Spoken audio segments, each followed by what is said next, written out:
Thank you very much. Thank you very much. I work just for you. So yeah, we're here. That's me. For anyone that I'm meeting for the first time, nice to meet you. I'm all those things. And I stole the JSON thing from Paul because he's the first one I ever saw do it.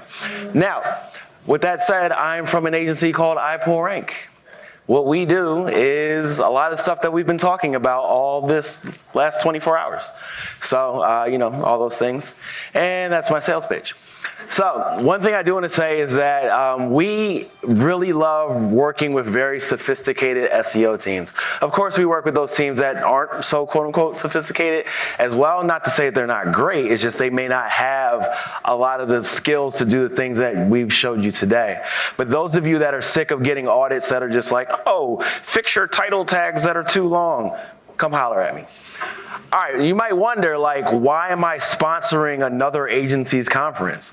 Well, if you remember or if you even saw a blog post that I wrote called The Technical SEO Renaissance, I ended that blog post talking about how we need to get back to what people like Eric Enge were doing back in the day, Aaron Wall, all those types of people, those SEO thought leaders that basically laid the foundation for the things that we're doing right now. And this research competition is 100% that. It's very much an opportunity for us to be checking each other's work, to be submitting new things so that we can continue to grow and know more about what it is that we do. And those of you that may have seen me get into a little tiff with Googlers on the internet a couple years ago, that was exactly what I was saying at that time. We can't just rely on people saying this is how it is. We need to find out for ourselves. And so that's what the Tech SEO Boost research competition represents to me. And I was sitting right there last year watching it, and I was like, yo, I got money on that next year. And here we are.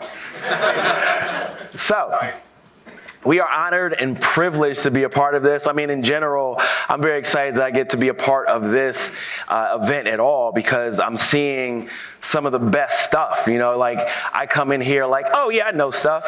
And then I'm challenged by things that people are sharing. So very excited to be here. And I want to give it up for all of the speakers, all the people involved, Paul, the whole Catalyst team. Make some noise for them, y'all.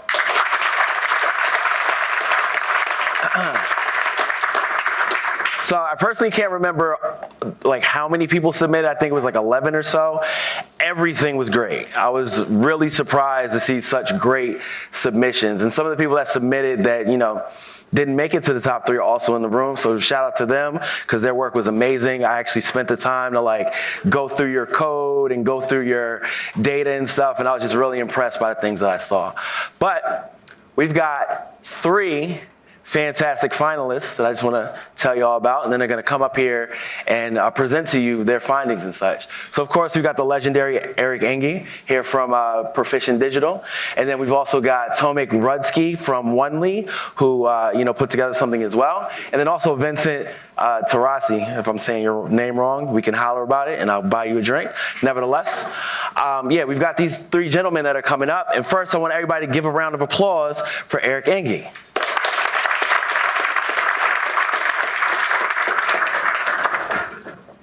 Mike, and sorry, you kind of stole a little bit of my thunder. I did just really want to thank Catalyst for putting on another great conference and sponsoring, or not sponsoring, but putting on this competition. So let's give it up for them one more time, please. All right, I only have 5 minutes and 12 slides. So that's your warning.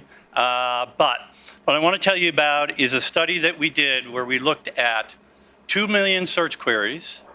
We monitored their rankings and all the search features in those rankings for 30 days on a day-by-day basis. And we married that together with clickstream data from JumpShot. And the data from JumpShot came via Authority Labs as well. And what it allows us to do is, for the first time, make explicit statements about the impact of featured snippets on click-through rate, or the impact of a knowledge panel, or image carousels, and these kinds of things. And that's what I'm going to show you in a blur of slides over the next few minutes. So first of all, just hit this at the top level. You've seen data like this already from some of the things that Rand Fishkin has published. Really interesting to see that 4.5% is sort of where paid search sits across both mobile and desktop. The notable gaps in how much no-click you get desktop versus mobile is really quite interesting. But to dig in a little further, and you also got this from the Rand Fishkin data, I'm going to go beyond that in a minute. If you look at the gap in organic clicks to paid clicks, keeping in mind that it's something like a 10-to-1 difference in how you spend, brands spend their money, like 10-to-1 in favor of paid, it's 13.4 times more likely to get an organic click on in a desktop environment and 9.1 times more likely in a mobile environment. It does tell you something about the continuing malallocation of marketing budgets when you see data like this. Next interesting finding is if you look at branded clicks versus non-branded clicks, you'll see that for click-through rate, for branded clicks, the percentage that goes to the first position is about 70%. For non-branded clicks, bam, it's under 20% to position number one for branded clicks. But you see it quickly corrects, and non-branded clicks are actually higher by position once you get past position one. Did I go backwards here?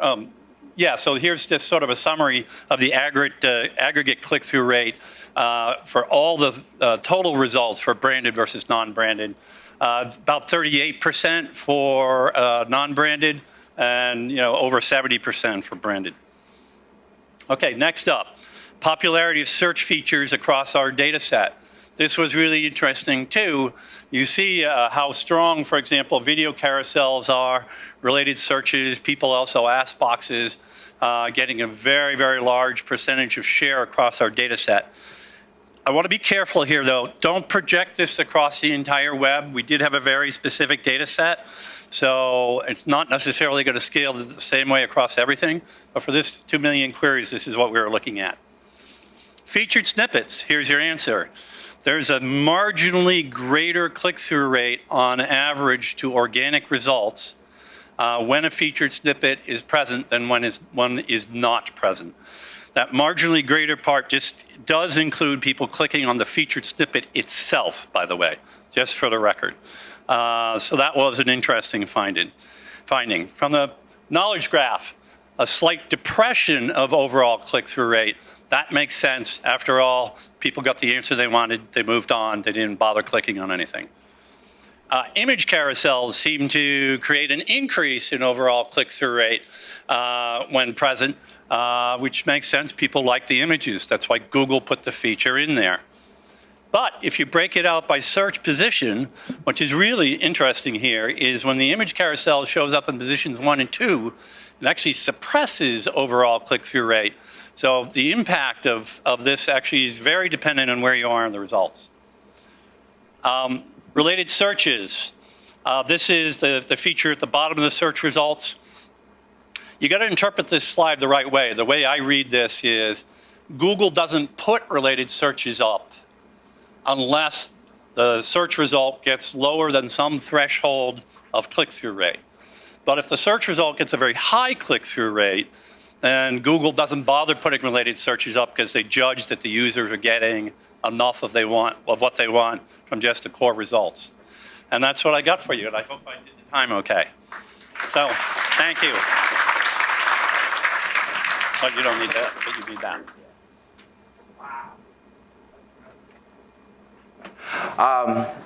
Yeah, I think there's a lot of value in that type of data, especially when we all come across, we're like, oh yeah, I think featured snippets do this, and so on. So I really appreciate Eric and his team for continuing to bring out these more definitive insights on what's going on there. So up next, we've got Tomek from Onely. Unfortunately, Tomek couldn't be here, so he's actually prepared a video for you guys. And away we go. Hello everyone, my name is Tomek and my research is quite geeky, but it affects everyone, SEOs, developers and business owners. But the last couple of months, I have been analyzing the most popular e-commerce websites in the USA, and it turned out that 80% of them use JavaScript to generate crucial content. The question isn't whether you have a JavaScript website.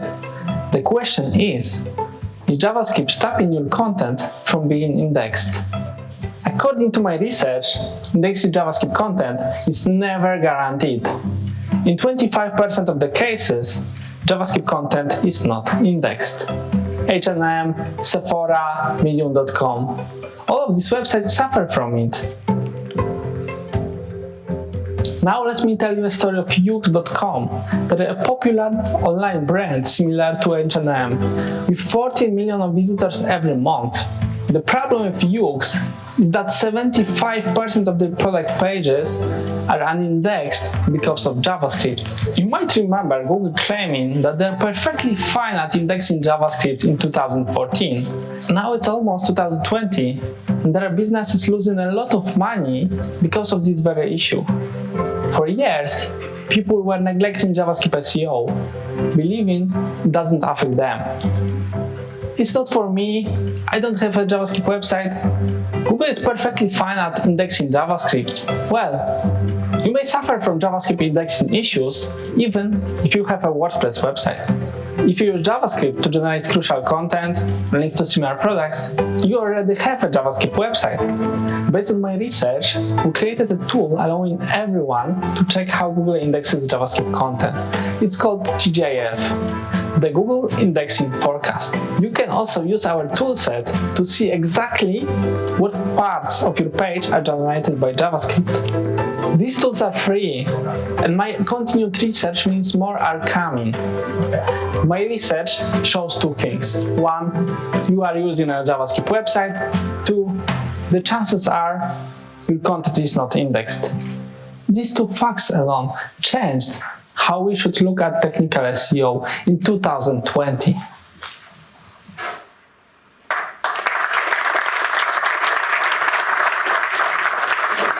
So you may or may not know, but JavaScript SEO has a special place in my heart.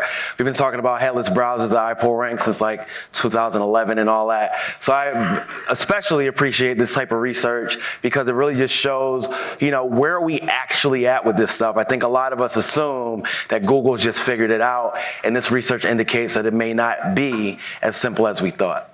So up next, we've got Vincent Tarazi. He's going to come up here and tell us about generating qualitative content in all languages. Thank you.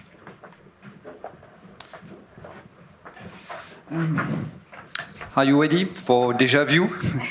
As you can tell, I am still French, and I am still a product director for OnCall. My research is about generative qualitative content in all languages. It's very important. Maybe two very important objectives. As you can see, use only qualitative method. It's very important. My ambition is not to replace human. It is impossible. My ambition is to boost your productivity, increase your creativity. With generative quality content, you can detect fake news or poor content. And my second objective is my discovery. You can extract knowledge learned by deep learning networks. It is very important. So all exists in English. You just need to translate. Déjà vu.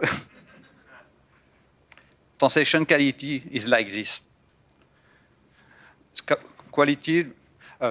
Translation quality is very vulnerable to noisy data and out-of-domain data. Because in French, in Italian, or whatever language, there are a lot of BA with small talk, idiom, unknown tenses, gender roles in French, very hard. So the solution was to find the best technology to do it. It is my recipe. My recipe where we can find a lot of text with Project Gutenberg. the logo in the middle. Project Gutenberg is a free collection of ebooks. You can find all Sherlock Holmes novels in French, in English, in Italian. It's very interesting if you want to generate a new Sherlock Holmes. I use PyTorch. It is a deep learning framework for Python, and of course, GPT-2, generative pre-training, created by OpenAI, a non-profit organization with a small budget of $1 billion, and it works very, very well. So the result was huge, was incredible, no mistake, no error, and we evaluate the quality with native readers. It's very important.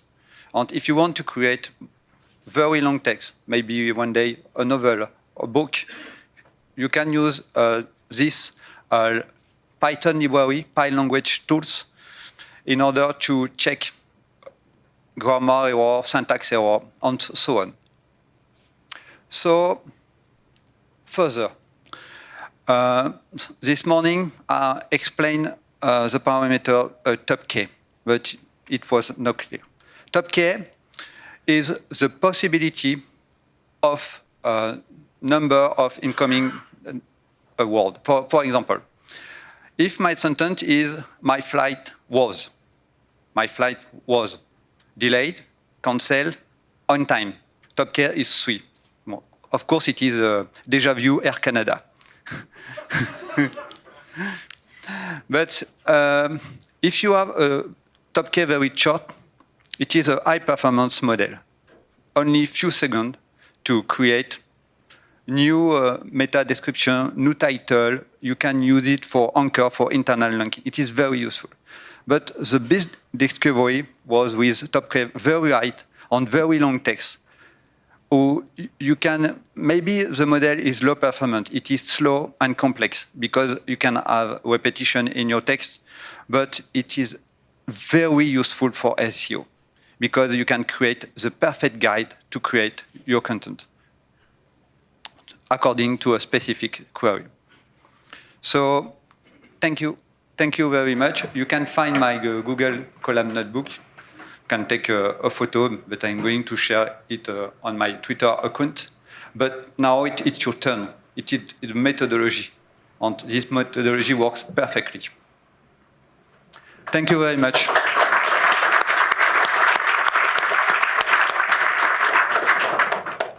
It's like Thanksgiving. Second plate, always better.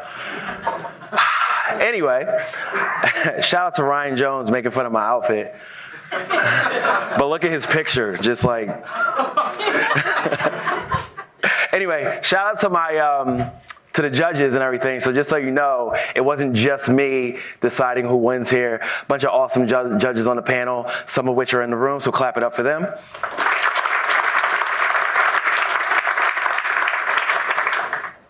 And wait for it. Or not. This one? I'm pressing the button. Y'all guys can just advance it. It's cool. Who's the winner? I don't know. There's no way of finding out. No. All winners participation board. So, how's everybody doing? So yeah, there's gonna be 3 people that we're gonna look at, and it's gonna be great, and there we go. So third place goes to Eric Engie, Proficient Digital. Megan has the awards right behind you. Thank you. Do you want to go for a quick photo op? Sure. We're gonna take a picture. It looks beautiful, doesn't it? Anyway, so yeah, thanks, Eric. All right, thank you. Thank you for sponsoring it. Of course. Clap it up for Eric, y'all. Can I get the envelope? The envelope, please. Perhaps you should do this part. Yes. All right, and then for second place, we have Vincent Tarazi, on crawl, generating qualitative content in all languages. Thank you. I don't know where the picture's being taken, but. Thank you. And so, obviously, for first place, we have, why am I doing this?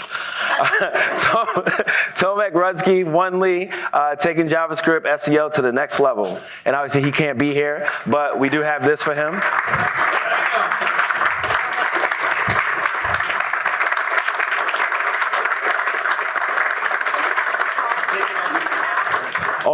On his behalf, Paul's going to accept it, as he should. Walk over to Poland with it. You can reasonably surf with it. Clearly, all of the research entries were unbelievable. They are leaps and bounds, in some ways better than last year. And Tomex was no exception. Clearly, JavaScript has been a hot topic in the industry for quite some time. Large amounts of websites run on JavaScript. And Tomek found some very interesting data that showed that there are problems with JavaScript websites if they're not handled properly. So with that reason, I'm sure that's why Tomek went and the judges chose him as a winner. So congratulations, Tomek.